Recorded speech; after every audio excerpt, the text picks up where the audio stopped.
Howdy, folks. Welcome to another episode of the Chronicles of Not Jay, episode 63. And tonight, don't really have a topic, so it's going to be, kind of whatever. McMurray will be joining us here later, maybe some of the other guys as well.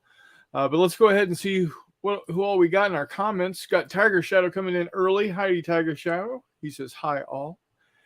Chuck comes in, says, evening to all the great gamers. John says, I'm just logging on to find out how the goat got on the roof. We'll swing around on that. And Dave Hall says, hello to all, as well as the goat. So there's a goat on the roof, apparently. I don't know if it's something that I did that put a goat on the roof, or what exactly we're talking about. But you know what? So be it.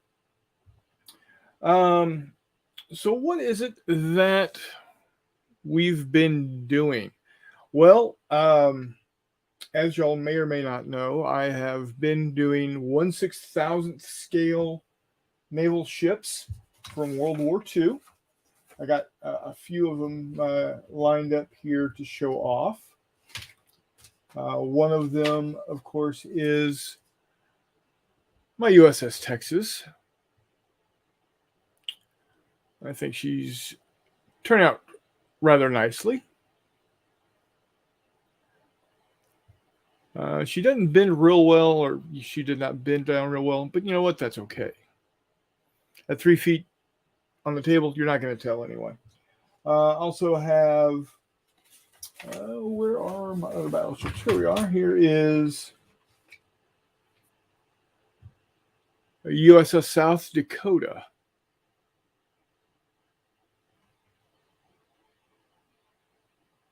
As you can see there, USS South Dakota. I got the Missouri around here somewhere. I'm not quite sure what I did with her. But, y'all have seen those. What you haven't seen yet, though, are some of these Japanese ships. I've got the Kirishima, as you can see there. Kirishima. And a light cruiser, the Nagara.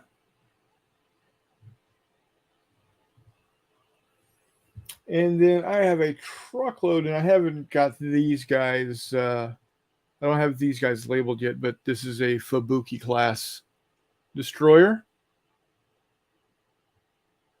Itty bitty tiny little thing. So yeah, one of the things I'm working. Thank you, John. I appreciate that. Tiger Shadow, where's the crew? They're on there. I even did the eyes. Ask Warmut. Warmut and McMurray are still in the middle of their Roman paint-a-thon for the month. They did a live update, in fact, this afternoon, if any of y'all caught it. I was unable to. I was still at work when they ran that, so I didn't get to watch it live, and it was there on his channel, but he took it back down because he's adding some photos of the work that they've been doing. So it should be back up here shortly. I thought, you know what? I've already done some Romans. Let me see here. Where are you? Oh, come on now. Oh, yeah. So I've got the Zara class here. That's definitely a couple of hundred Romans there easily. And of course I've got the where is she? No, Musashi. Where are you, big guy? It's the Yamato Hood. Just had that one. That's Bismarck, Missouri. Well, Japanese destroyer. Prinzeugen. Oh, here she is. The Conte de Cavour. And that's got to be at least 1,000, maybe 1,200, maybe more. So, I've got over 2,000 Romans painted. They didn't like that idea. Well, it says boats and hoes. Funny thing you say that, Jay. McMurray and I were going to do a update when I got more of my next project painted up. And we were going to call it Boats and Hoes. And the humor here is as dry as a chip. Now with the amount of rain we've gotten here lately, there's nothing dry around here. But yeah, my next crew for Kanji City. Here's the leader carrying a Tetsuba.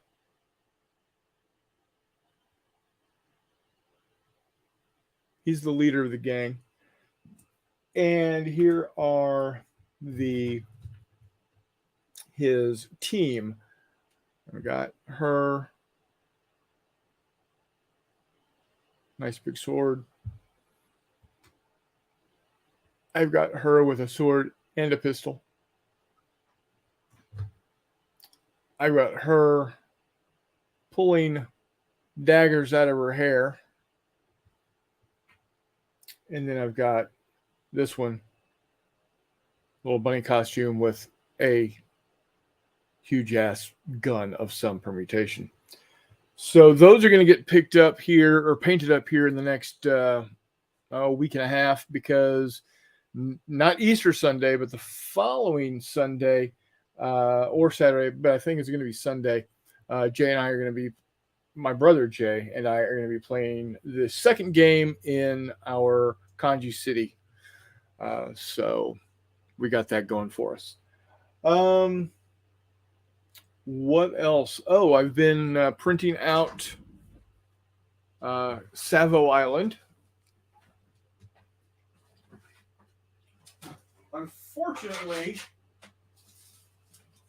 I ran out of my good stuff. My good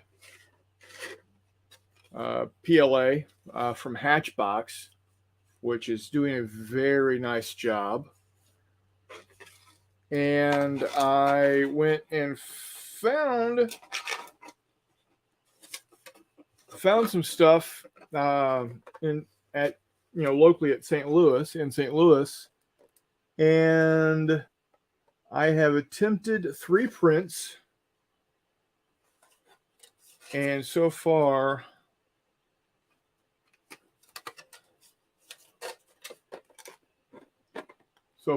all 3 prints have failed on this segment that's missing. But as you can see, this is actually Savo Island. So as soon as I get to this part printed out, I will get it. I'll get it all flocked up and it'll look really good. I'm going to go ahead and magnetize it so it will snap together nicely to show you the failures that have made me rather upset. As you can see, got some tectonic shift. Not happy. This was the most recent one that I started last night. I don't know what's going on. I don't know if it's this particular PLA that's causing the problem or if it is something else. But you can see it gets so high and then it starts shifting, and I'm not sure what's going on. Also, it's not as smooth. It's not as smooth as the other stuff. You can see much more bumps. Like you can see maybe right here. I don't know if that means that the PLA is too hot or if the PLA is too cold. I don't know. I'm going to be running a test. I just did a test print of 5 bases. They turned out nice. They turned out really good. So I'm at a loss. The Hatchbox stuff just worked. So I don't know. Yeah, well, see, the thing is, I would blame the cats too, but they're not in the room when I'm in here, or when I'm not in here, and when I am in here, Corey has jumped up a couple of times on top of it and hadn't caused a problem. So I don't know. Dave Hall says the battle took its toll on the island. Yes, it does. And Joanna actually is here saying, hi, good vibes. Well, good vibes back to you. So there you have it. But I am working on that. The last weekend of April, first weekend of May, that April 30th, May 1st, I'm going to be heading down to St. Louis, probably to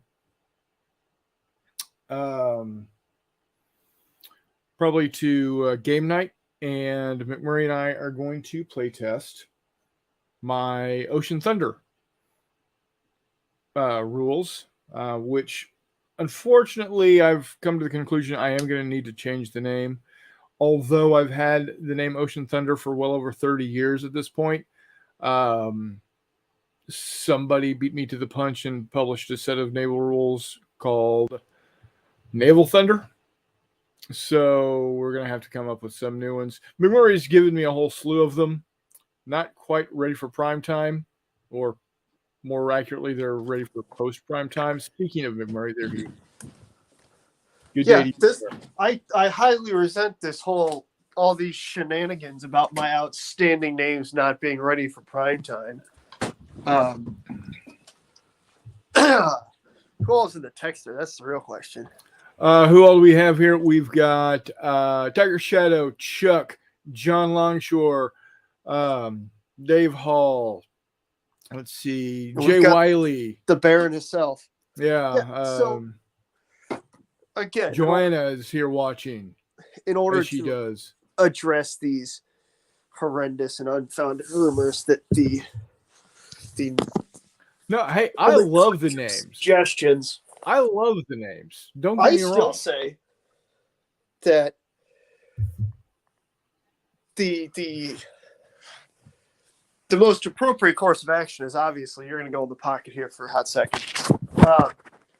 The most appropriate course of nomenclature is obviously, in order to keep things theater and nation agnostic, would be to take the perspective of naming the rules from the perspective of the ocean. Yes. Which, in any naval engagement that's worth anything, a ship goes down, which means the ocean needs to be, and here comes the title, gobbling seamen. Or some Tiger Shadow wanted to know, can we hear some? Here you go, Tiger Shadow. You're hearing some. Yeah. Here's a good one. Going down on the sunny beaches. Yeah, exactly. Let's see here. I think, again, the descriptor of any vessel of war in World War II, long, hard, and full of seamen, is still a prime rules. God, I had a bunch that were just not good. But anyways, back to the Okay, so you're going to make me look here. I don't know that Ocean Thunder is too bad, to be honest with you. I kind of like it, but I do too, but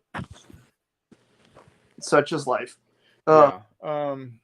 It's just that it could be the guys over at Naval Thunder might be a little tetchy. I mean, I kind of doubt it, but let's see. What are some of the others? Salty Seaman. Oh yeah, I was about to say, if not Jay's on his computer, he can scroll up through. You had Salt Dogs and Island Bitches, which isn't too far off of going down on the sunny beaches. Oh, Jesus. I forgot about how ridiculous some of these were, and I apologize. Truly and honestly. Hot, steamy seamen with big guns. Yep, that was one of them. So there you have it, Tiger Shadow.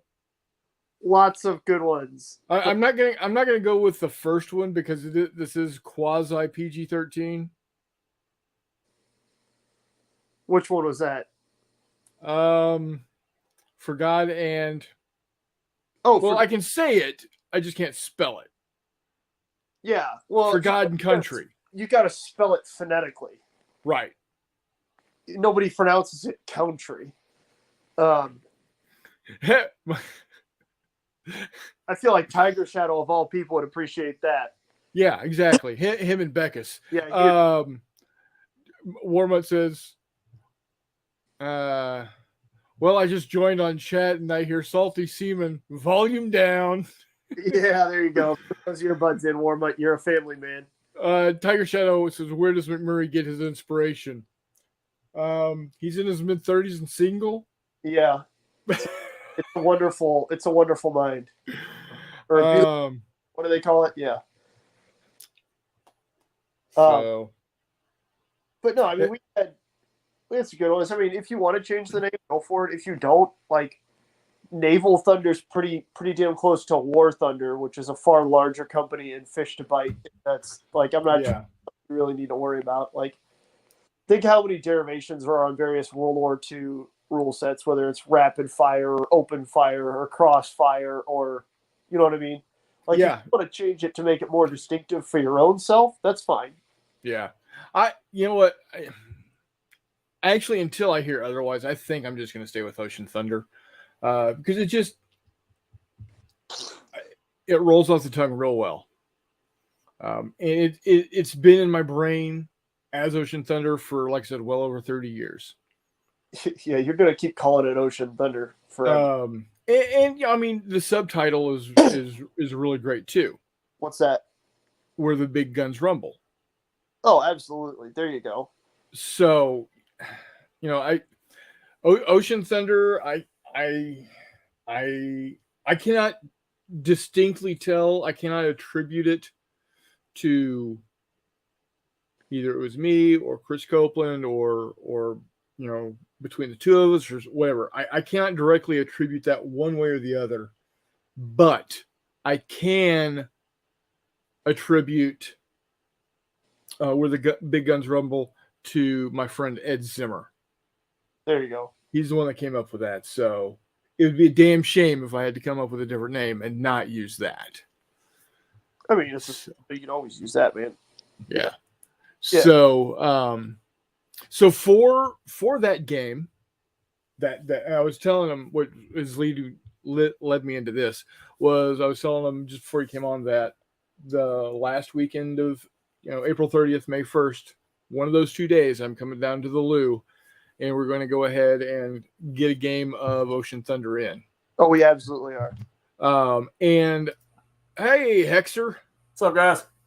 We're talking naval stuff, so hang tight. We'll get to some interesting stuff for you. I'll put my earplugs in and ignore you. Yeah, there you go. Oh, go watch some hockey. Take off, you hoser. You betcha. So the ships that I'm going to be bringing for that weekend. I've got the Yamato and the Nagato, the Hagura, the Kamano, and the Suzuya, Noshiro, Yahagi, and then Akishimo, Sashimo, Fujinami, Hamanami, Hayashimo for the 5 destroyers. Gesundheit. Jesus. Yes. No. So those are the Japanese ships, all of which were at most of those were at Battle of Samar. Okay. And so what I'm doing is I'm saying that those ships were, in fact, all of those were at the Battle of Samar. Now we're cooking with gas. So what I'm doing is I'm saying the what if is that those 5, 7, 12 ships got split off to go after the American ships. After Center Force was Kurita's force that did attack. Right. So these ships, the American ships that the Japanese ships are going after, New Jersey and Iowa, then cruisers New Orleans, Wichita, Phoenix, light cruisers Biloxi and Vincennes, and then the Fletcher class, Hoyle, Harriman, Johnston, Haggard, and Franks. Well, Ex-presidents. if Johnston's there, then it doesn't matter what the Japanese brought because they're going to die. Or at We'll least see. run off. Yeah, because those ships were at the cruisers and the battleships were at the Battle of Cape Engano. The destroyers were there for Battle of Samar. And what I'm saying is those are the American ships that got split off to go after the Japanese carriers that weren't there. So that's my what if. So let's go ahead and take a look at some others here. Now, I do like the going back to the names, I do like the Two Fat Lardies working name for their World War II naval combat game, Hello Sailor.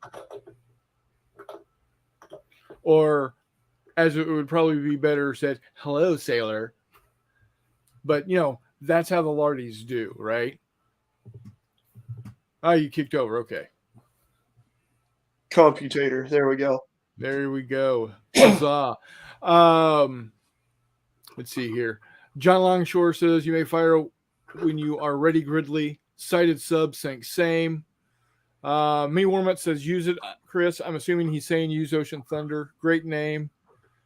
John says, I wish to have no connection with any ship that does not sail fast, for I intend to go in harm's way. Amen.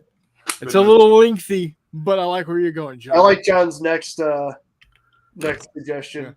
Warmut says, it's like World of Tanks, World of Warcraft, so I don't see a problem. There you go. That's one small step for man, one giant brain freeze for the Yamato. There you go. Reese is in the house. Hi, Reese. How you doing, buddy? Glad you could join us. And then John Longshore says, Hexy, it looks like an alien spaceship is starting a descent near Novgorod, or maybe it's a ceiling lamp. Such is life. I'm going with alien spacecraft. Aliens. Yep. Because that's the only thing that will make the East Front interesting to me. Definitely to be perfectly aliens. honest. Jeff, I don't know if you can wipe a ceiling lamp off of your Like what?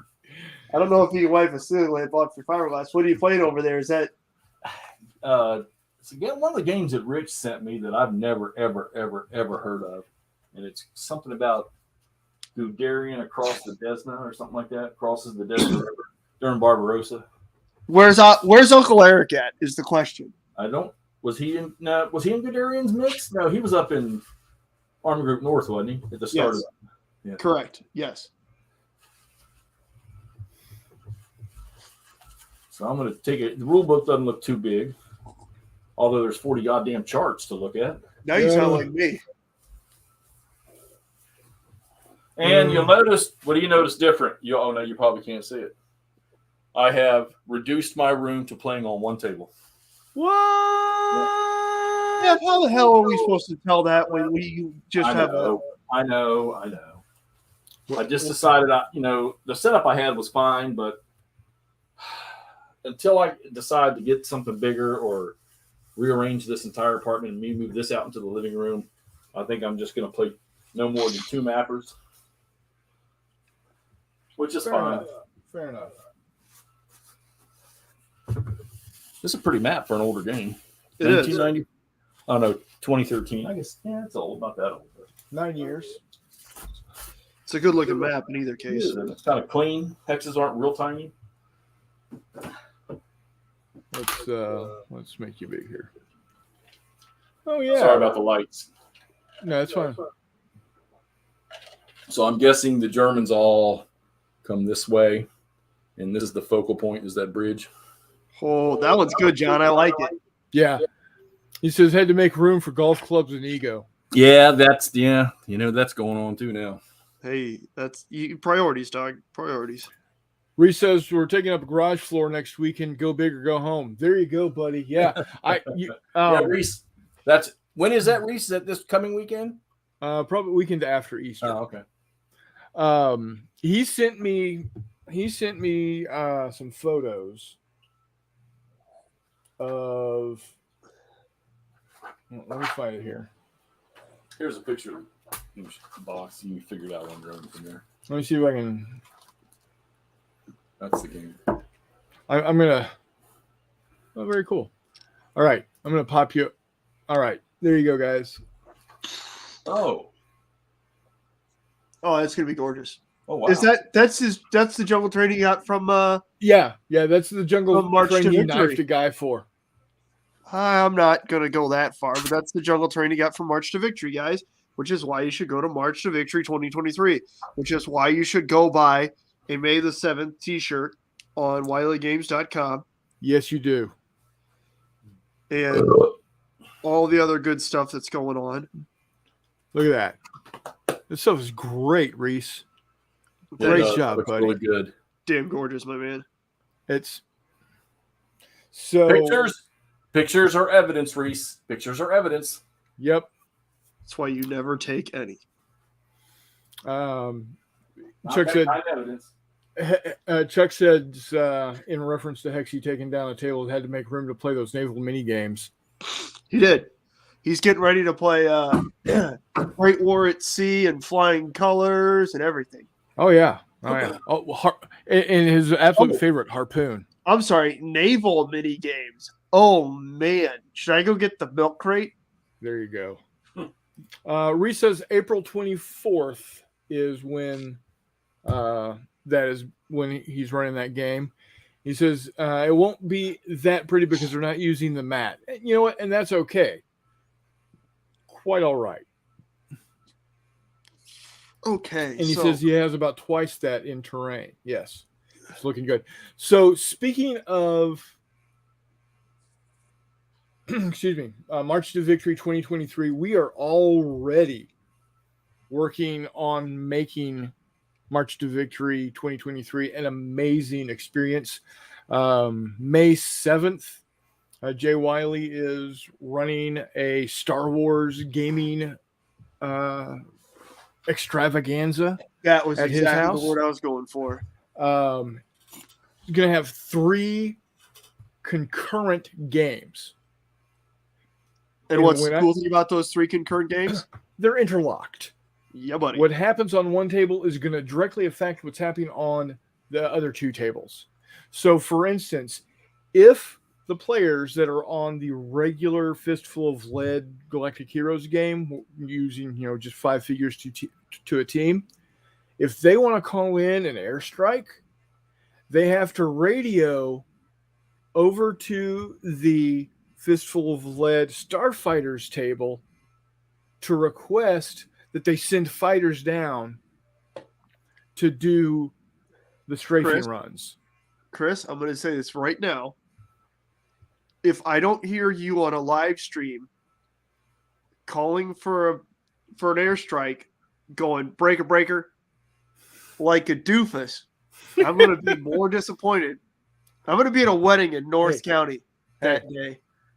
You better have the live stream running with a headphone in your ear. That's all I'm saying. Dog, if you guys are actually using radios, that is the best opportunity. I don't know how we're going to do it. That's a suggestion I'm going to make to Mr. Wiley. Absolutely. Why not?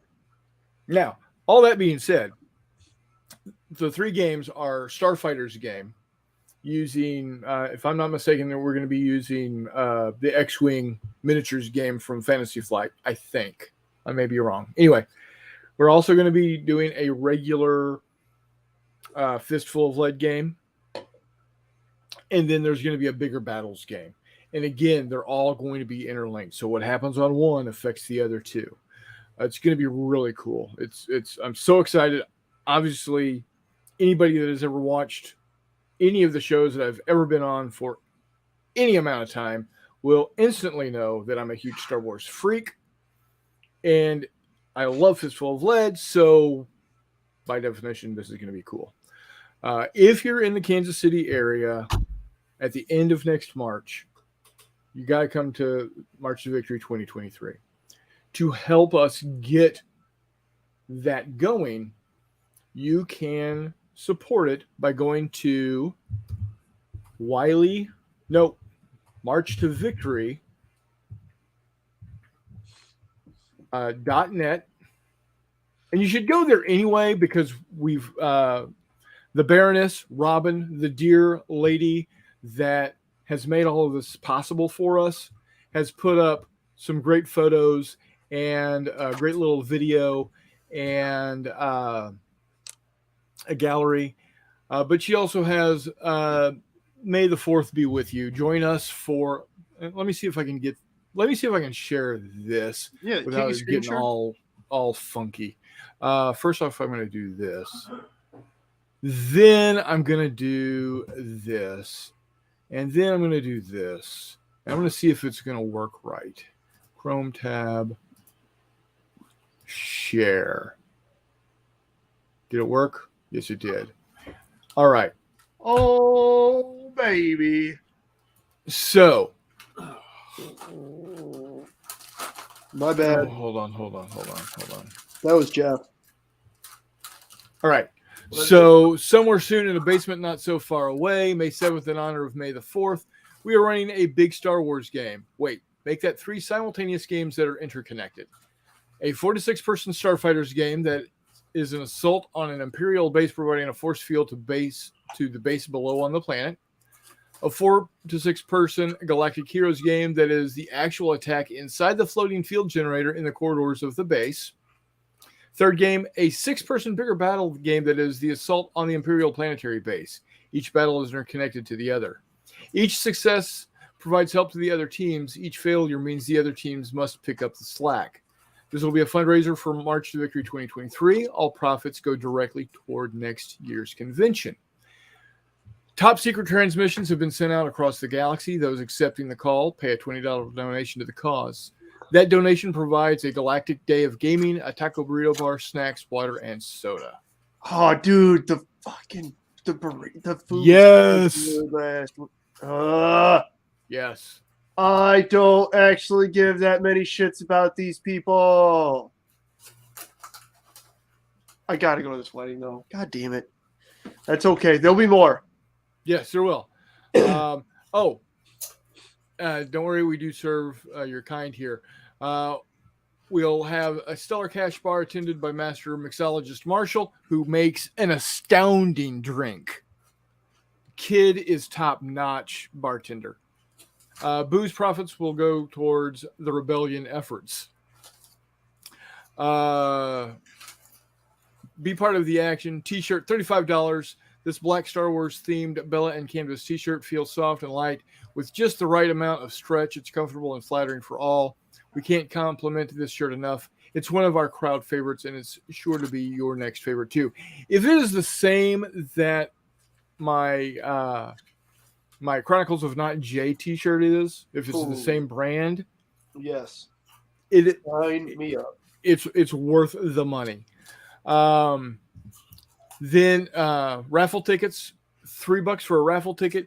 Great prizes so you can't be with us in person. Join us in spirit. Great Galactic Heroes and Star Wars prizes to be won. Games start at noon, Saturday, May 7th at Wiley Games headquarters. We should be done well before 6, but folks are welcome to hang out afterwards. May the 4th, 7th be with you. And then we go to the shop.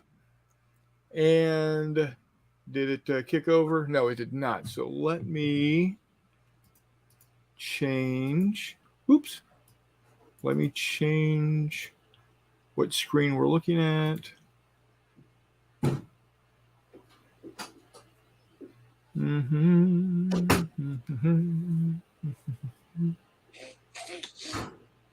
Where is my March to Victory shop?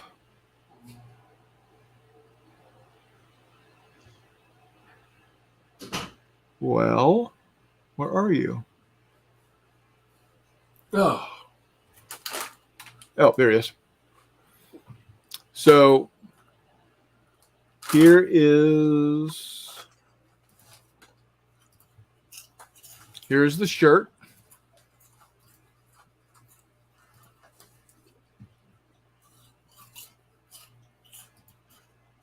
Oh, damn. I didn't know we got... What's that? You got to zoom back out real quick. Okay. It says, in a couple of days ago in a basement far, far away, Star Wars, Fistful of Lead. I didn't know they got Steve to shave and model it. Right? I know. Awfully nice of him. So, yeah. That's a great shirt. I'm sure it's 3 separate decks of cards, Reese, but it should be interesting to see how it works. Hopefully, Jay is tying things together in real time so that it's not, okay, at the end of the turn this happens. Hopefully, it's just randomly, and everything right there. I'm sure that's how it's going to run. That seems like the appropriate amount of entropy. Tiger Shadows, or let's go back here first. John says, so Ivan takes heinous casualties on map A and forces the Tsar wannabe to strip all the troops from Fred and Milton. I like it. Yes. Freaking awesome. Yes, it is.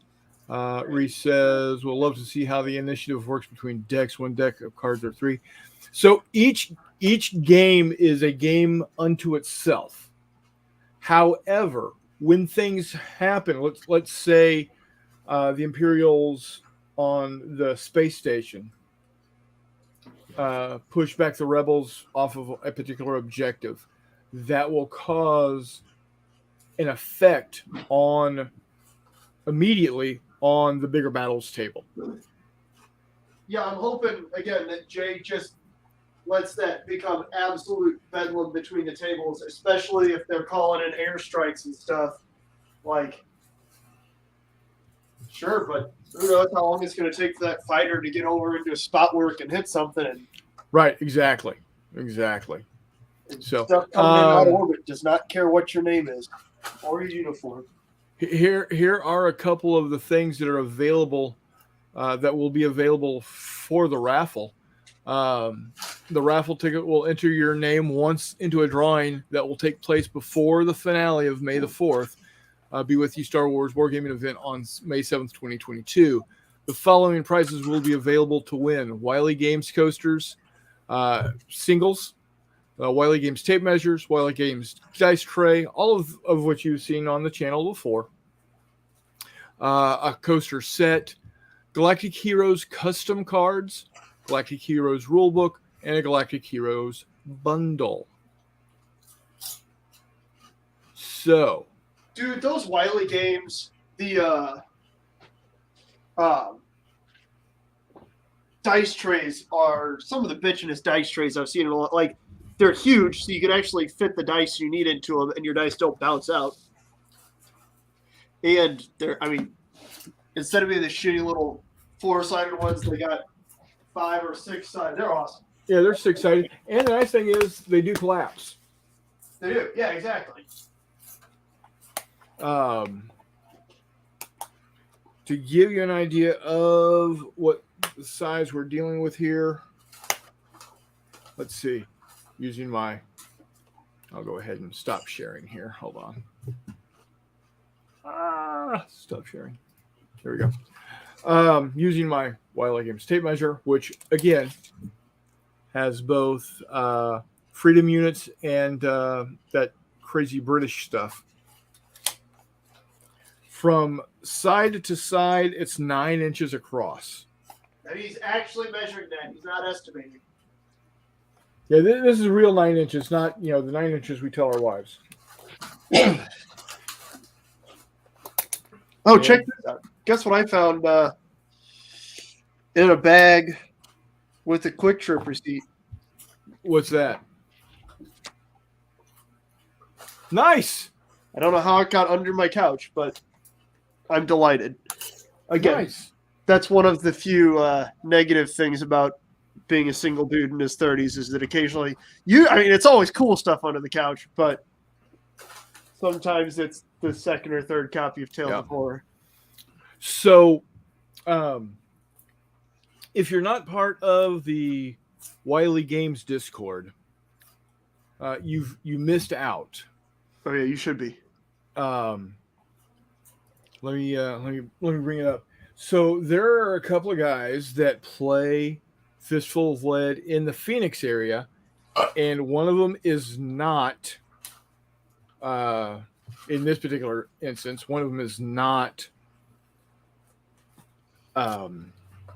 I was about to say they're not all just figments of Hormutt's imagination as these solo games. No. His screen name or Discord handle is TJSKI. Oh yeah. He puts up cool shit up there too. Yeah. He says, Baron.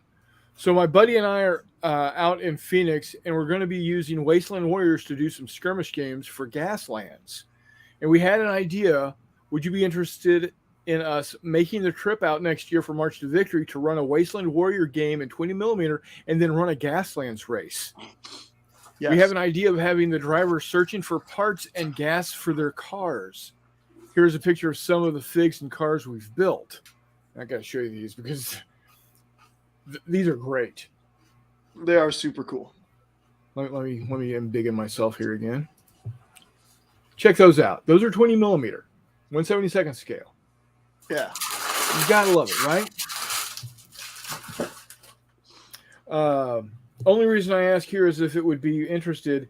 If so, can submit to the March to Victory site to be game masters. And Baron says, sounds absolutely awesome. I says, do it. Love to have more games at the convention. And it says, strap Warmutt to the front of your car a la Fury Road. I said, yes. And Baron then said, those are the kinds of games we want.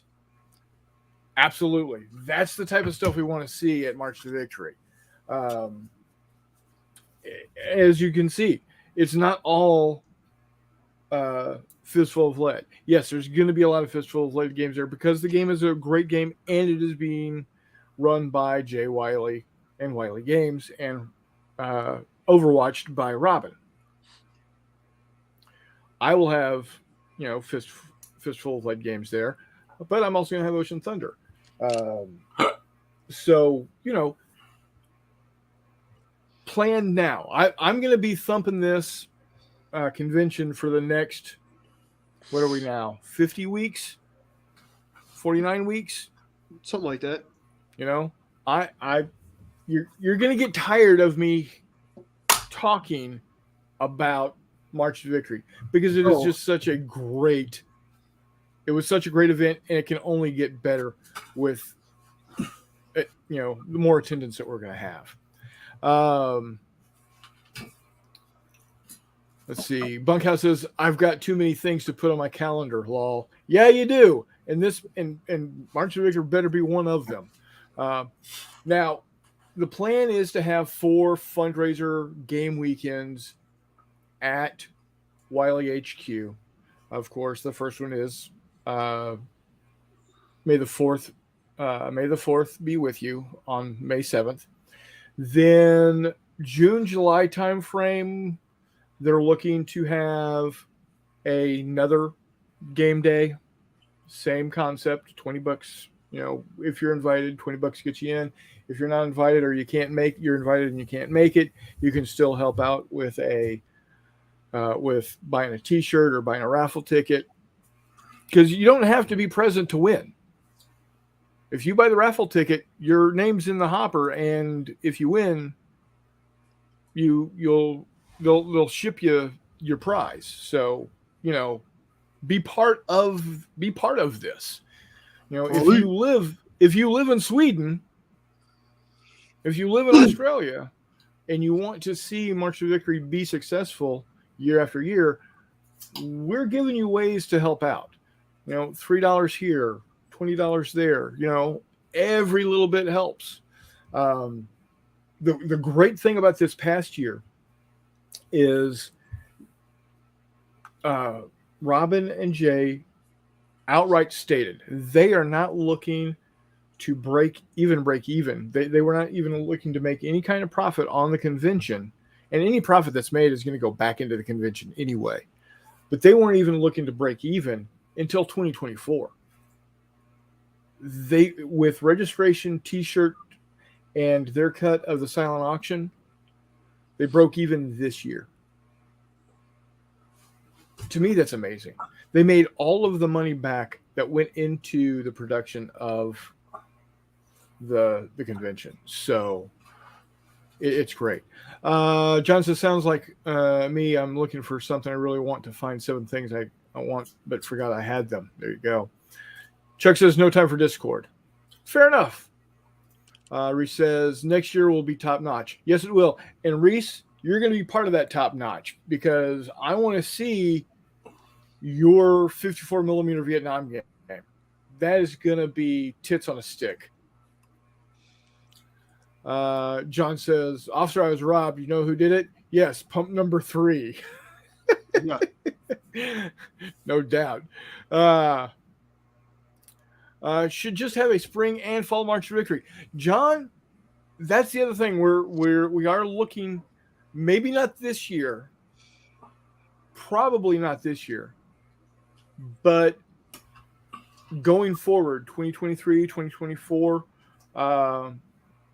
we're looking to have a second game convention. Reese says, you want me to bring Vietnam or Solomon Islands? Either or, buddy. Either or. Do what you want to do. If you do Solomon Islands, if you bring Solomon Islands, we will work. You and I will work together, and we will come up with something. Either we run consecutive games where the naval game affects your game, or we can run it concurrently where things that happen on my game can affect your game and vice versa. We'll see. We will work it out. If you want to bring Solomon's, that's something we can definitely do for you. I think it would be super cool. And then a 15-inch gun gets free from a random battleship, and the land-based game disappears. Right. Because the hill they were standing on got landscaped. Yeah.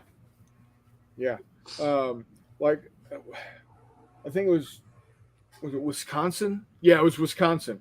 During the Vietnam War or Korea War? Which one? Korea, when it took a 4-inch hit off of one of its AA mounts.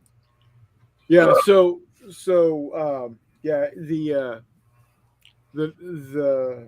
Norks managed to tap it. The Norks hit the Wisconsin with like a 105 millimeter howitzer or something off this little island, and they figured out where the shell came from, and full broadside, not just the 16s, but they were close enough for the 5s. So 10 5-inch guns, 9 16-inch guns for about 15 minutes, just laying hell on this island. Only to receive what was the radio message from one of its escorts? Temper, temper. Temper, temper. One of my all-time favorite stories. Temper, temper. And actually, that's after she took a bow hit, and they took the bow from the Kentucky and slapped it onto Wisconsin. So Wisconsin is actually longer than her sister ships after World War II. Accurate. And they call her. They started calling her Wistucky. Yep. Again, kind of sad that Kentucky and Illinois didn't get built, but it's okay. At least most of the hull of Kentucky was built. Yeah. So how to figure out how to tie in naval combat with Marine Raider Patrol? It's easy. We can have it where the Marines, either side, can call in for a shore bombardment. Or maybe if the Marines do well, then they intercept some Japanese ground-based aircraft that would be going out to raid on the ships. So there's all kinds of ways to do it. Yep. We are only limited by our own creativity. Exactly. Crossing Obstacles Gaming says, "Hey everyone," and he is the individual that I was thinking of when I said, if you live in Sweden and can't make it to March to Victory, but you want to help out, you buy the T-shirt or you buy the or you buy the raffle ticket, and the raffle ticket is still good, even if you're not there. Need not be present to win, which is different than the raffle that we're hoping to do at March to Victory 2023 on Friday night. What we're hoping to do there is sell raffle tickets. For what? For possibly hardbacks. Ooh, girl. Yeah. Hear that, Brian? Hear that, Brian? Hardbacks or possibly bundles, coupons for a bundle, or cards or books or what have you. Maybe get some of the vendors to partake as well. The difference is that though is you have to buy the ticket at the convention, and you have to be present to win. And what we're hoping to do is help drive more participants to Friday night. Oh, yeah. And we're also looking to have maybe 2 game sessions on Friday night and an additional game session on Saturday. Again, making it a better, more of a destination type of an event. As opposed to just a day event? Yep, exactly. Yep. Exactly. So, and like I said, you guys are going to get so tired of me talking about March to Victory when I don't have a topic. Are we, though? What? I won't get tired of talking about it. But going back, June, July, Wiley weekend is... I thought Wiley weekend is October. Well, no, yeah, Wiley Wargaming weekend is in October, which is also... I was about to say, I took days off in October. I'm really hoping it's October. Yeah, no, they're still going to have that. Whew. Scaring the hell out of me here. No, we're good. We're looking at June, July time frame. I think he's looking to do 15 millimeter 40K. Yes, for one of these that is not the Christmas one and is not May. Right. And then the one there's going to be the Wiley weekend, which is almost like a mini convention, where other people will also bring games, and then of course the one that's going to be in December is going to be a snow brawl, where we've got elves and pixies and abominable snowmen and yetis chucking ice balls at each other. Frozen victory. Yes. Yeah, all of Jeffy's East Front experience will finally serve him well. There you go. John Longshore says he should have some kind of PDFs for international raffle purchases. Otherwise, he's going to spend $50 to send a coaster. I think that he got that figured out, John. But yeah. I've been advertising Wiley games for 15 minutes on my screen there, and he ain't said nothing. I've seen it. I'm happy. What cards are those, buddy? I don't know. I haven't taken them out of the plastic yet. I'm afraid to. They might be valuable. Yeah. Nice. Yes, it's you have been pimping the cards and the tape measure, and I appreciate that. So does Mr. Wiley. I'm fairly certain of that as well. So, but yeah, it's going to be great. I'm hearing that there needs to be another appearance of Eat Hitler. Who's telling you that? That's already been requested. Sorry, I don't believe the first one was played because I didn't see it. Well, you know what? If you come out next spring, you'll see it. Yeah, no shit. It's hard to see things when you don't show up. Yeah, but you don't have to drive 16 hours to get there. Yeah, it's because I live in a sensible place, Missouri. Yeah, it's like Kinlock. I would live in Kinlock, though. Chuck says, today, Salerno 43, day after tomorrow, Fistful of Lead. Outstanding, Chuck. Get it, Chuck. I like the pictures, Chuck. Chuck is always really good about putting pictures up. Yes, on Facebook definitely. Keep sharing those. And Reese says, I was there, meaning he saw it. Yeah, so did Chris. I need So did evidence. I need evidence. Jay. So did Evidence. I sent you photos. I was about to say Evidence. Chris and Reese wore their hats. Yeah, there it is. I saw hats, but I never saw the gameplay. And because you tell me Uncle Eric got 8 right away, I don't believe you. It's not possible. He's the The best. veteran wargamer tweeted it out to Howard Whitehouse. Yeah, he did. He's the veteran wargamer. My brother. And Howard Whitehouse is one of the contributing authors to the rules. But anyways. Here's your photographic proof. Next time Todd and I play, I'll make sure that you're on the chat while we're eating our dino nuggies. I watched you and Todd play that one. Man. That's why I want to see it again. I'm down with it. So the other project that I'm working on is War Master. 10 millimeter War Master. And I've decided I'm going to make a Dogs of War mercenary army. Like with Christopher Walken. What? No, like Warhammer Fantasy. Yes, Dogs of War is outstanding, and it's on YouTube right now. Yeah, no, I saw that. Yeah. Anyway, mercenaries with pikemen and swordmen and other fun stuff. In fact, my brother had printed up some guys that he decided not to use, but handed over to me. And here are the crossbowmen. I've got 2 units. So 6 of these stands makes up a unit. So I got 2 units of crossbowmen and 2 units of halberdiers.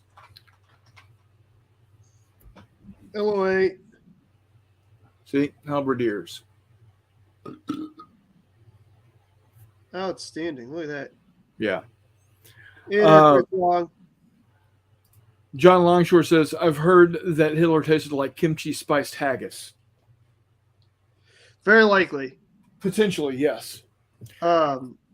Greg Skelly ate Hitler. Greg Skelly ate basically everybody in that game. He was doing really Yeah, well. he did. He went to it like a damn golden buffet. Yeah, he was getting after it. He blew everybody out of the water on that game. No. Chris Long in the house. Hello, all A. Hello. Just for your benefit, sir. Showing off some of my 1/6000 scale. Again. That's what I'm working on tonight. Yep. Here's my South Dakota. Here is my Yamashiro. Or, excuse me, Kirishima. I'm covering the Atlantic, though. I got River Plate here. I've got Denmark Strait, and then I've got the final hunting down of the Bismarck that I'm painting the decks on right now. I've got a Nagara.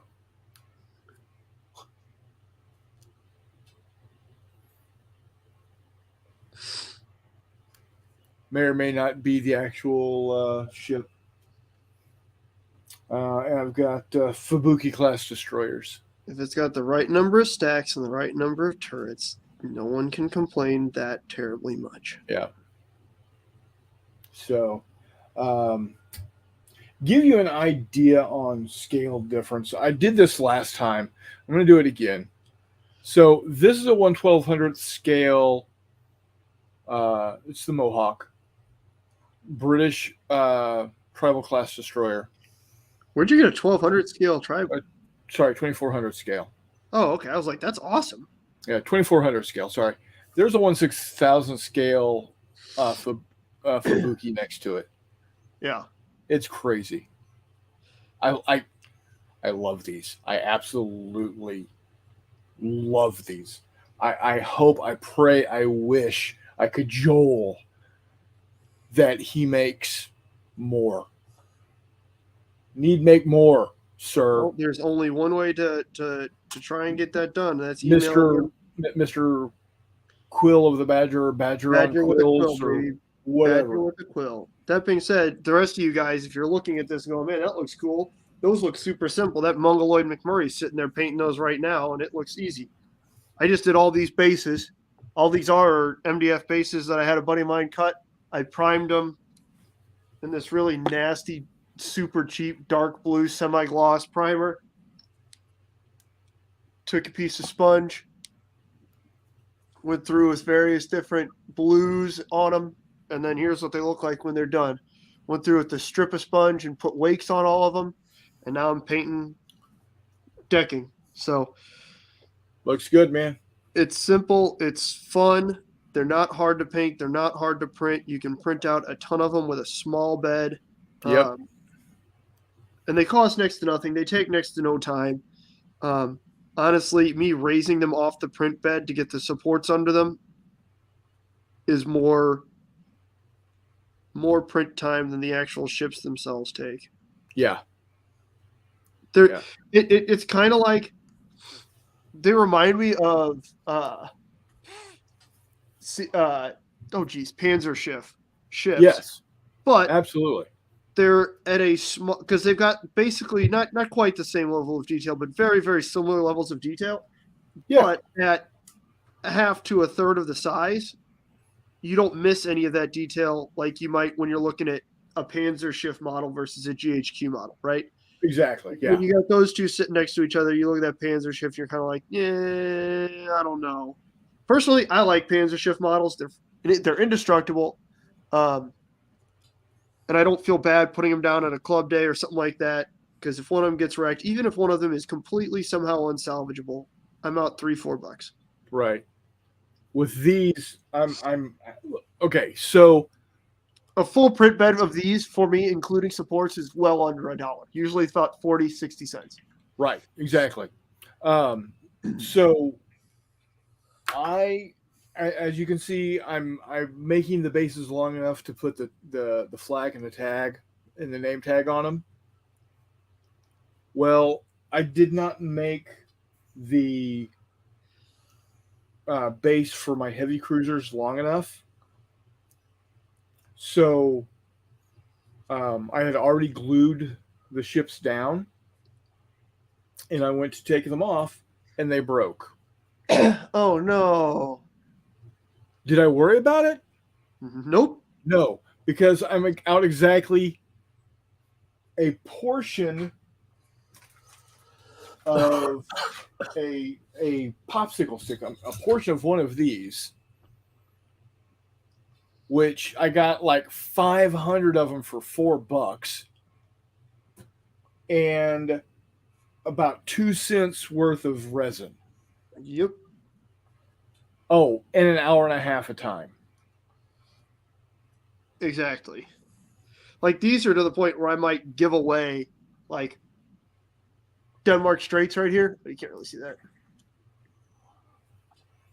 Hang on.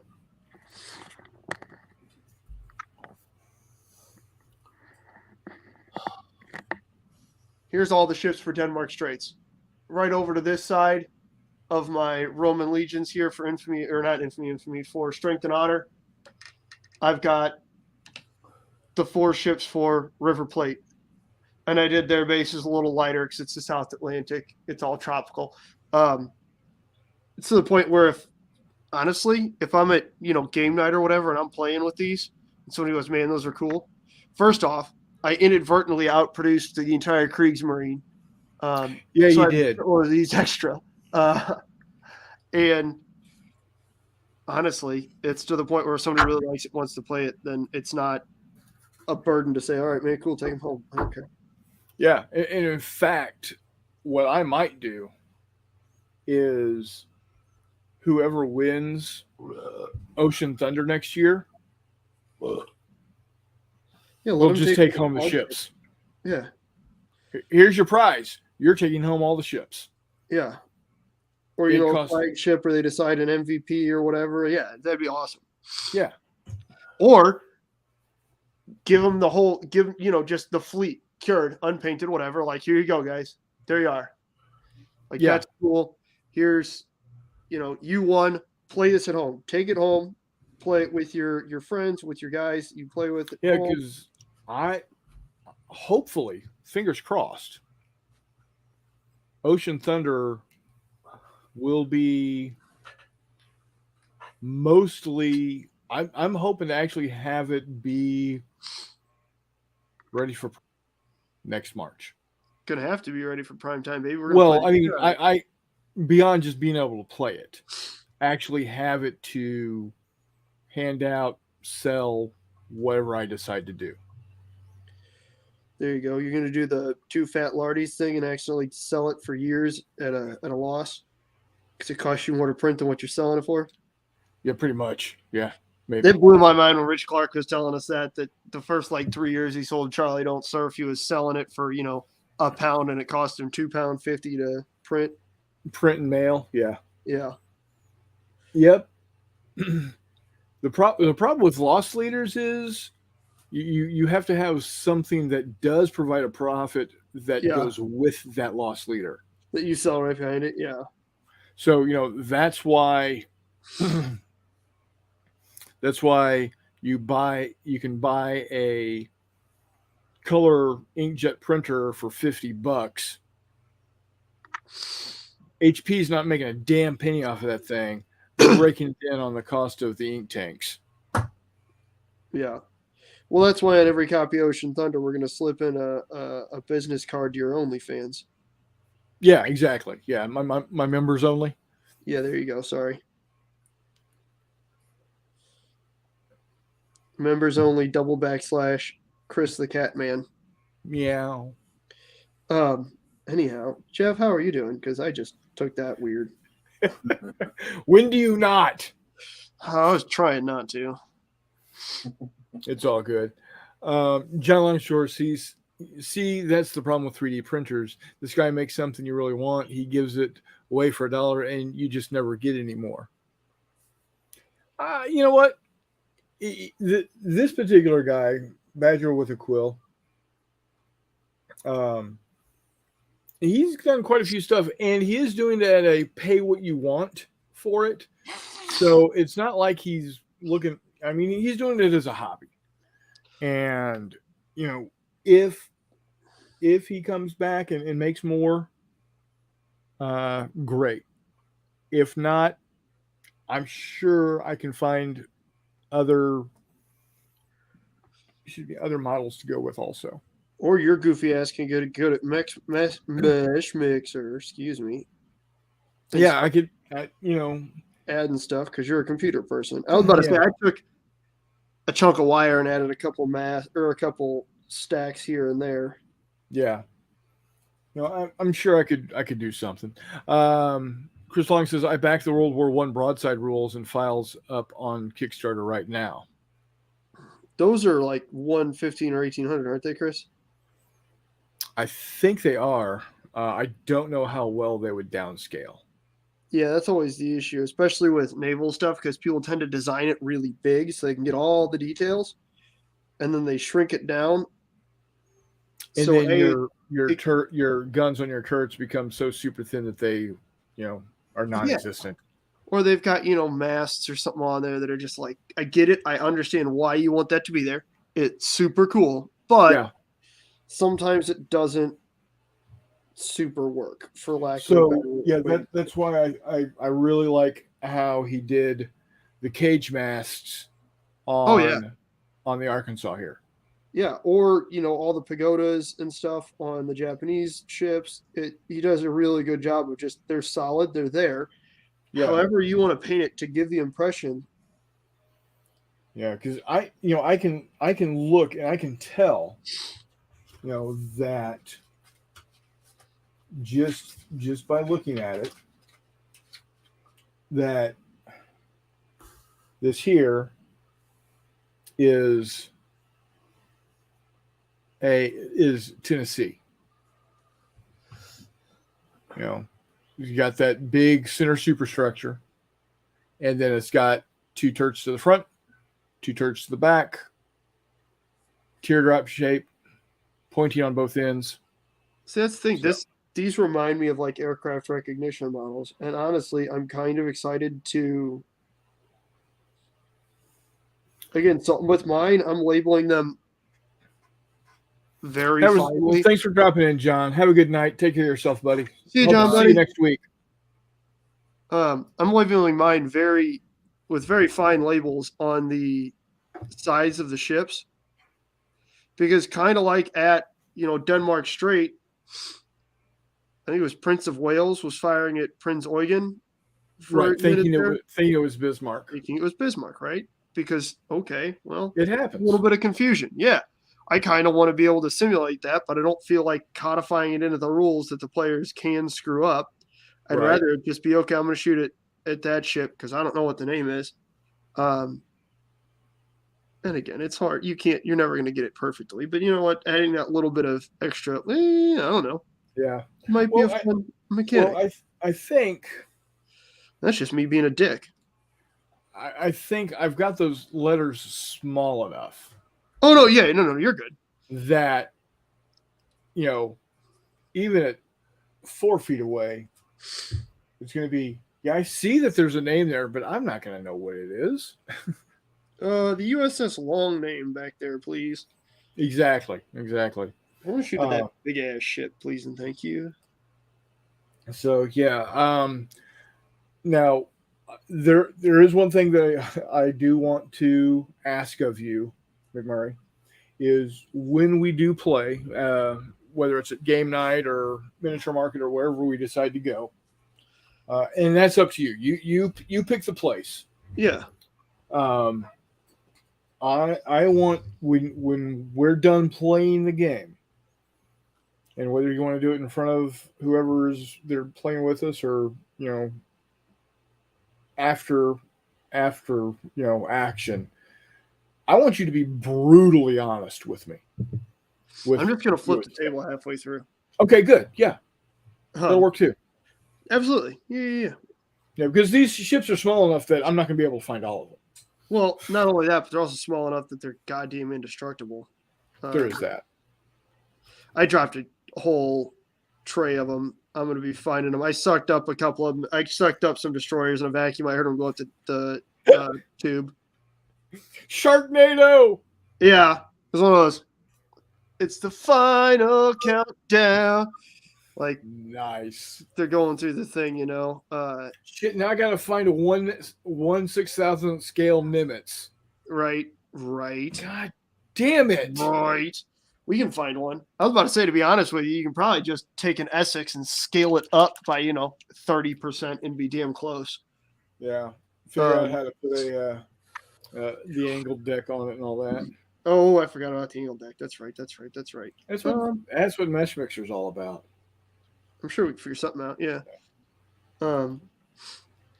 But yeah, I mean, we can be honest about it, and they're fun to play with. You can drop the shit out of these things. They don't weigh anything. Yeah. All right. Well, there we go. This is basically where I've been getting them to. I prime them. I've been priming with Rise Gray. Do a couple dry brushes depending on what nation they are, make them a little brighter, a little softer, what have you. And then hit the decks. And I haven't even been washing them. Yeah, I haven't washed mine either. What I have been doing on at least the American battleships so far, if they had a camouflage measure, I've been painting the camouflage on them. Oh, on the sides of the hull? Yeah. That's fair. Where is my Missouri? Your Missourian's right here, big boy. What Not up? you, slick. Anyways, all right. Struck out. Damn. That was awkward. Chris, I've been working on my brown shorts for a while. Might be different. What about your brown shorts? I don't know. He said something about brown water stuff, and I made some brown water earlier, and I don't know. I put 2 and 2 together, and I'm not sure it was right too. If not now, when? If not who? If not you, who? I don't know, but all right, so there we go. So there is Graf Spee. Where are you? on its own little base there. Bam. Missouri. And then we have Exeter. Damn it. What you looking for, buddy? My 16,000 Missouri. Oh, I can go grab an Iowa from upstairs real fast. Well, no, I wanted to show the paint job I did on it. Oh, yeah. Oh, well. There Like I said, is here's the South Dakota. Exeter. You're still on my screen Thanks, sir. where I'm gluing teeny tiny little ships to teeny tiny little bases. There you go.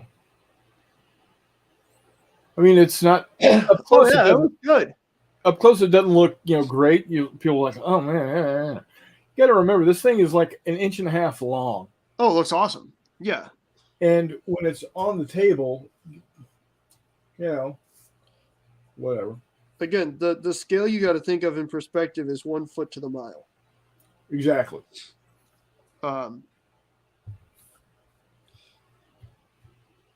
Traditionally scales are expressed by inch or centimeter to whatever. I think one foot to the mile is a really easy way for people to wrap their head around. Oh shit! Okay, these are tiny. Exactly.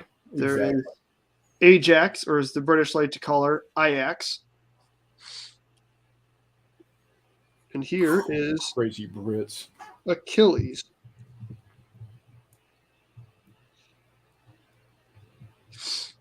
Going right down. See, the frustrating thing here is that, again, I know we've talked about this. There are so many variants of the town and county class cruisers that, yeah. Oh, no, Chris, I know you were doing Vietnam. You got some really cool Vietnam stuff going. You're still doing those are you talking about the one you're doing in 28 mil or the smaller guys? Because I know you had that Huey Hog and then the Swift Boat or Pibber or whatever that you were doing as well. Those are super cool looking figures. Speaking of Hueys and Cobras, Reese, how are your big ass helicopters going? Oh God, in 54 millimeter, those would be gigantic. Yeah. Chris Long is doing a 28 millimeter. Yeah, okay. That's what I thought. And they look super good. Yeah, they do. Oh, they look so good. There is Prinz Eugen. Yeah, and that's the other great thing about the 1/6000 scale ships is literally even with the camouflage, it literally took me like 30 minutes to paint this guy up. Oh yeah. Yeah. Oh yeah. Oh, he dropped a Cobra. Oh no. That's okay. Stuff's got to go down sometimes. Brother Jay's in the house with literally. Yes. Littorally. None of these are littoral. No. These are all too damn big. Well, I mean, some of Chris Long's stuff is littoral. Yes, some of Chris Long's stuff is littoral. I haven't done any U.S. battleships, but U.S. battleships do have a fun knack for a good long while there of traveling into littoral waters when they shouldn't have and becoming beached in their home anchorages. But yeah. Yep. Now Texas was one of them. Exactly. Oh yeah, it was a club. You had to do it. It was a rite of passage. Oh yeah, yeah. Here is Hood. Chris Long says huge at 54 millimeter, but so cool. Yeah. Yes, and Chris Long, if you weren't here earlier watching, Reese is going to be at March to Victory 2023 with 54 millimeter Guadalcanal. We're hoping. Solomon Islands. Solomon Islands, yes. Into Vietnam. So, Hood. Excuse me. But yeah, those are projects that we're working on. I'm really driving hard with my Ocean Thunder stuff. I do want it to be Prince of Wales. Ready to go for publication by March of Victory of next year. So fingers crossed. Hey, Hey, Reese, I know you're not on Facebook, and that's quite all right. That's your decision. I will not make fun of you for that, because why would I? Um, but if you want to share, you can always hop on our hop on Discord. I can send you the link uh, directly to you. You should just put it in the comments or in the about section of the video. Yeah, I'll do that. That way everybody can join up. Yeah. So, yeah, it's yeah. That way we can all share them. And what Chris Long says, "Damn, that'll be awesome." Yeah, it's not only is we're hoping that he brings the 54 millimeter Solomons, but we're hoping to work together to have my naval game and his 54 millimeter game either coincide with one another or have, play one and then the other, and have it be, the effects of one game will directly affect the other. So I think it's going to be cool. March to Victory 2023, last weekend of March. We already know the dates. If you go to marchtothe.net, as you see scrolling across the bottom, you will see that it is March 24th, 25th, and 26th. Outstanding. Yes, that's Oklahoma, Reese. Jay. Yeah, Arkansas, Reese, but close enough. And then he says, I'll be there. My United States Marine Corps and Imperial Japanese Army are already painted and based. Outstanding, sir. Good to know. All right, I'm out, guys. I got a deployment tomorrow, so I'm going to be gone most of the day. All right. Peace. Good luck, buddy. Thanks for dropping in. Hey, Jeff. Good to see you, buddy. So, and you'll note if you scroll to the bottom of the March to Victory website, there is, you'll see the sponsors being, of course, Chronicles of Not Jay, the Veteran Wargamer, and Wardrobe Plays World War II. So, he says, Reese says, I've lived in both and claimed both. Yeah, that's okay. I've lived in 2 surrounding states. I claim 2 surrounding states. It's all good. Texas and Missouri. And yes, Jay, I have claimed Missouri as a home state now. I think Jay is really trying to cast votes hard for your new. Yeah. Well, it's because he's the one that came up with it. We can call it Anchors Away all we want, but 30 years of Ocean Thunder up here is going to make it difficult. So, that being said, Dog, it's been a productive evening. Yeah, it has. Well, at least for you. I mean, I got decks on all these guys painted. So I painted the Axis a slightly lighter deck color, which is probably a holdover from my Napoleonics painting French sails a lighter color than British sails. Yeah. Because British sails were usually a darker, more jacked up color because they actually got used, as opposed to French sails were easily identifiable over the horizon as being white because they've been furled and nice and easy. So I figure that you might have more grime and whatnot on at least the Royal Navy's decks. Uh-oh, I'm getting some paint residue coming off my hands onto the models. Here we go. That's a pain in the ass. Hang on. Oh, they touch up easy. Oh, I know that it's from doing the bases. Oh yeah. Sponge, it just gets on your hands. Yep. So you can actually see right there where it came off onto my the stern of that ship. But anyways, I got all these decks painted. Like I said, that's an easy way now for me to tell them apart. Yeah. The Italians have the aircraft recognition. The Germans are just light. I'm not even going to mess with the aircraft recognition on the Germans. Somebody's going to report me to something, and your YouTube's going to get taken down. I'm going to get taken off. Just do what I did with Bismarck. No, hold on. I mean, I could do what I did in 2400, where I just put the red stripe with the white dot in it. Yeah, or like that. Cool. There you go. I was about to say, with that, like with Scharnhorst and whatnot, that's what it should be, because it was all repainted. It was all repainted or tarped over in gray. Yeah. So there's Prinz Eugen. Yeah, red stripe. That's what I did on my 2400 stuff. Yeah, red stripe, then a kind of a tan stripe, and then when she went up the English Channel with Scharnhorst and Gneisenau, she had blue turret tops. Yep, on Rheinübung. Yeah. So Channel Dash would be another one that's super cool to game. A what if, like, okay, what if the Royal Navy actually caught, the Kriegsmarine in the channel? Because that'd be super cool. Yep.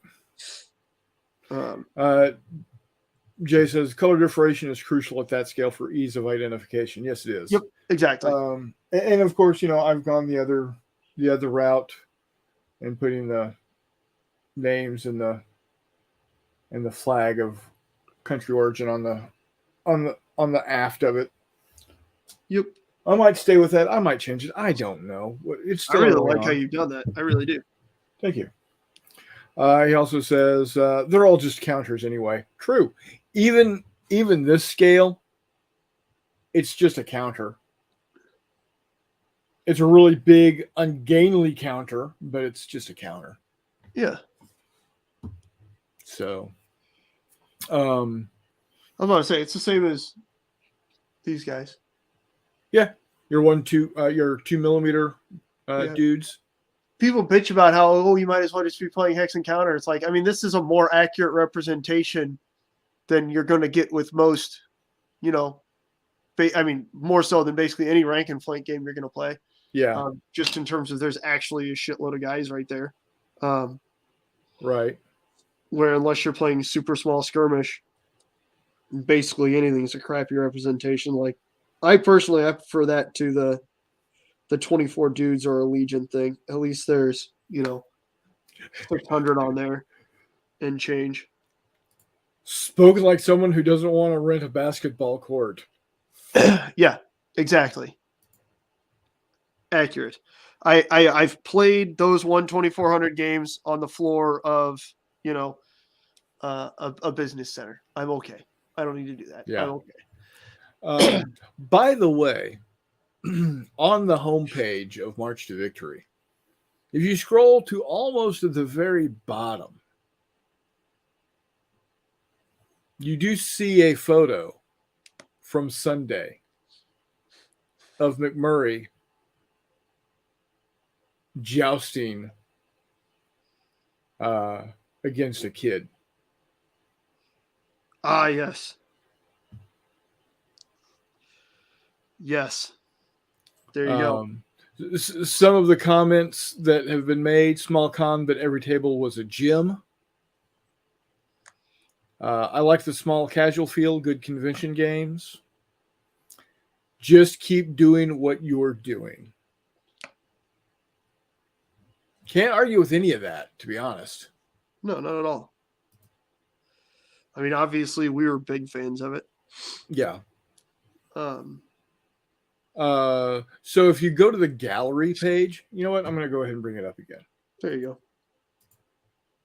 Like I said, you guys are going to get just dog tired hearing me talk about. We're dog tired of hearing you talk anyways. It's okay. Hey, is what it is, right? Yeah, man. What are you going to do? Keep talking. So here are some of the photos. And there we go, buddy. Look at that. Oops. Look. Wrong page. Hold on. Where'd I go? I mean, that's got a lot of cool games on it. There's your. Is that one of my stormtroopers on your table? No, that's yours. No, that's my stormtrooper with your Ewok. Hey, and then it's right above the airship. Yep. And there's the ogres, Brian. I think Yeah. that's Brian. Bugbears. Yeah, bugbears. That's it. And the Tantive 4 and everything, man. Yeah, TNT4. Of course, COVID Prime. That Vietnam game that looked really, really good. Oh, from Battleground? Yep. Then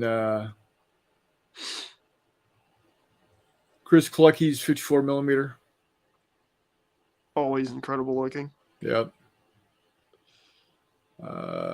Showing off the tables. Had some great looking tables. Again, there's yours. looking good. My what? Your table. Oh, okay. I thought you meant just the tables without models. I was like, my table without figures does not look good. It is a No. crappy.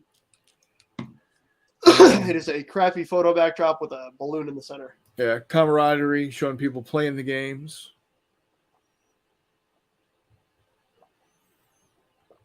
See, if Hexy was here, he would see this. He would see that Copeland and I were there playing your game. Yeah, there you go. Exactly. And of I'm gonna course, say, I had kids playing in a bunch of my games. I had at least 2 games with kids in them with airships, and then we had yeah, plenty. We had 2 or 3 kids playing in Eat Hitler. and we had family fun. The kid that beat you at the jousting tournament also won in my game. Yeah. Oh, always.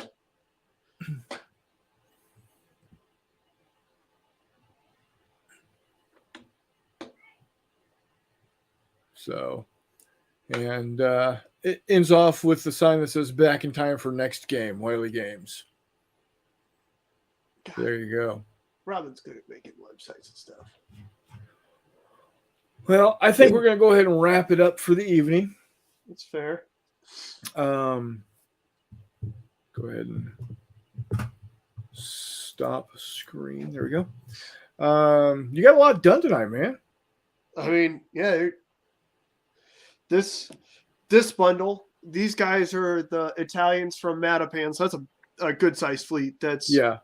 a battleship, 6 heavy cruisers, 2 light cruisers, and then 13 destroyers in a transport. And then so we've got right here is the forces for Battle of the River Plates. So we've got Graf's Bay, Exeter, Ajax, and Achilles. Then we've got Denmark Strait. So we've got Bismarck, Prince Eugen, Hood, and Prince of Wales. And There you then go. we've got the ships that eventually took part in destroying the Bismarck. So Ark Royal, KG5, Rodney, and then I lost track in the Cruisers heavy and destroyers. cruisers. And then right here is the Polish destroyer Poirun. Yeah. I am Polish. I am Polish. I am Yeah. Polish. I am a Pole. I am a Pole. I am a Pole. I am a Pole. This is for Westerplatte. Eat a dick. I am a Yep. Pole. Yeah. So again, should be simple, fun. Looking forward to just farting around with various different rule sets and seeing just right there. That's a fun game. That's a fun Yeah. game. This versus this, it's going to be entertaining. Yep. But yeah, looking forward to it. I think the interesting thing for that game, Bismarck versus kind of everything, is going to be, okay, one player plays a destroyer screen / a destroyer swarm. And then, you kind of divide up and see who actually takes the Bismarck down. So talking with my brother Jay today, he made a comment or a suggestion of, because of the scale of ships that we're using, we could easily do a double blind game. Oh, absolutely. So you have Bismarck on one side, Absolutely. Yes. have the British on the other side. Yes. The other thing I really want to do is, that to then determine how you're going to run up, especially for stuff like Denmark Strait and whatnot. What is it? General Quarters, I know, has good rules for hidden movement and night spotting and stuff.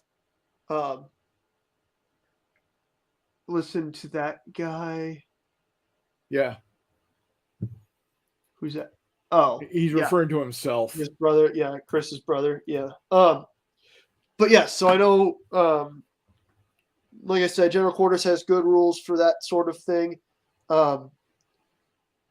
Yeah, and you're exactly right in terms of it would be very, very, very simple.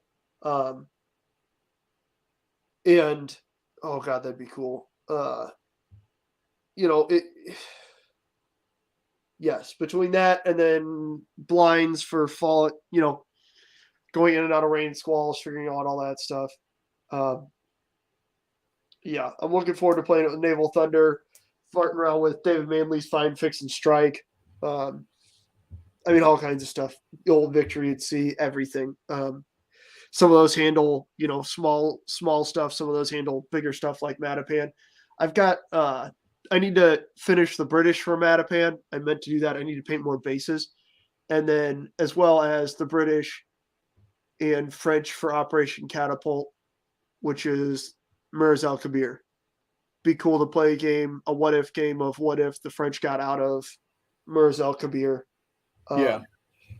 I will eventually do a full-on Battle of Surigao Strait.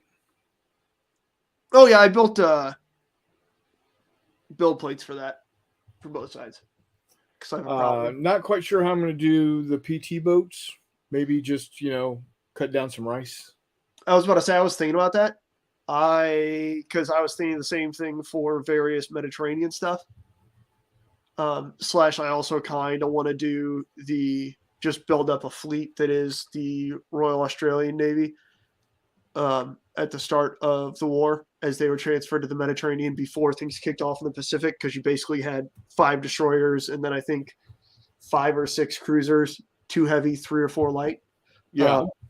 But then also patrol craft. And I think what I'm going to wind up doing is using the broken off ends of supports. Oh, there you go. Yeah. Already tapered on one end, and it's more than enough to just paint them one color and then put 3 of them on one of these destroyer bases. Right, because you would never send them in singularly anyway. Oh God, no. But David Manley does again put that stuff. He does have rules they're optional rules for those size craft in Find, Fix, and Strike. Honestly, how I'm going to handle it with OT or AA or whatever I decide to go with not Jay's game. Yeah, they're going to act in kind of the same manner that aircraft act.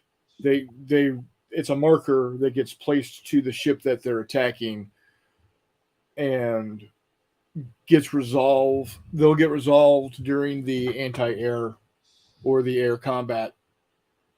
There you go. Period. I was about to say, to be honest with you, it seems like the kind of thing you could largely cut out because of how incredibly infrequent it is. Right. They actually were anywhere close to fleet actions. But again, it's something I want to have because I would again like to game some sort of what if on, what if the Royal Navy had actually intercepted Rheinübung instead of just sending aircraft, because I think that'd be super cool to play out, because you've got 3 major German capital ships that are major and modern and in relatively good repair, at least at the start, that could,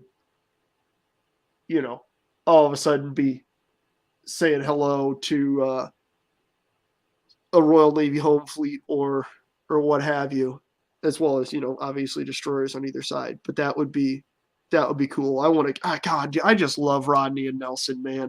They are so they are just kick-ass looking ships. So weird, man, but I love them so much. Yeah. I'm not gonna lie. I want to see them just punch the Christ out of Scharnhorst and Gneisenau. But yeah. So, anyways, we've done a thorough Midwestern goodbye on this episode. Yeah, we have. Yep. We're now to the point where we're standing up by the pickups. Yeah, just Talking. hanging out. Yeah. Yeah. So, everybody, again, thanks for joining tonight. The 6 viewers we got left. We'll see you next week. What we're going to talk about, I don't know yet. Part of the excitement, man. You never know. Yeah. I might have a guest. I might not. I need to get a hold of Thomas Foss. Yeah.